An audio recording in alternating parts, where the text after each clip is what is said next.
Sowing the wind, reaping the grace. A call to return. This is the title for this Sunday's message.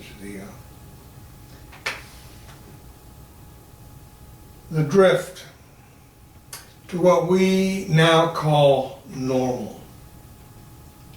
You know, we're living in a culture that is actually fulfilling Isaiah's prophecy, which is written in chapter 5, verse 20, where we call evil good and good evil.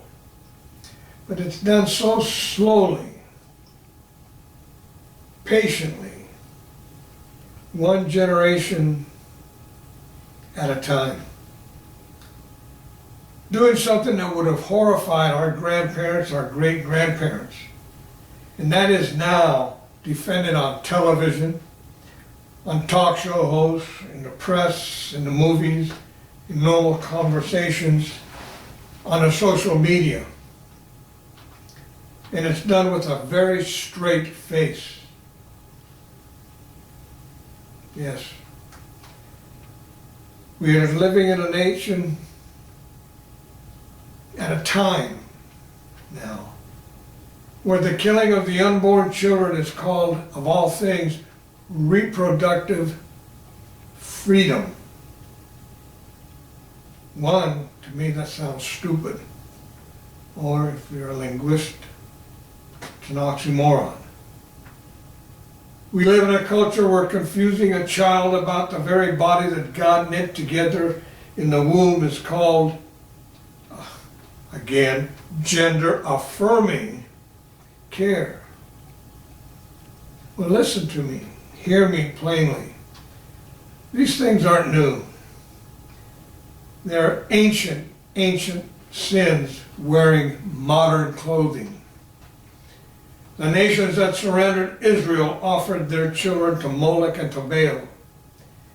They burned them on their altars and believed that the fire would buy them prosperity, fertility, and favor. They were the ancient Olsteinites.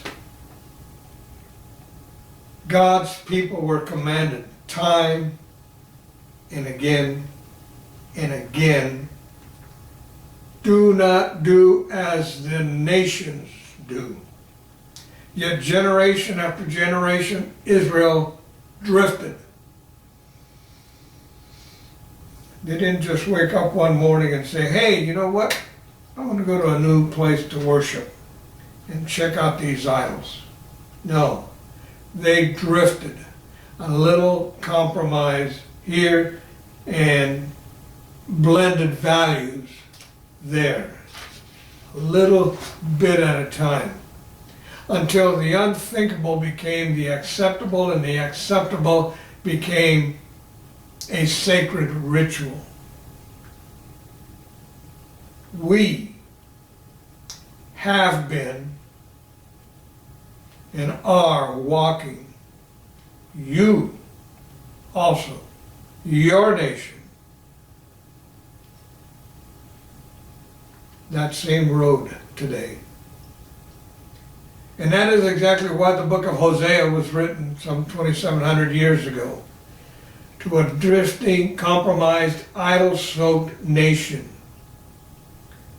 It's not a museum piece or something to stick on your bookshelf and just forget about it.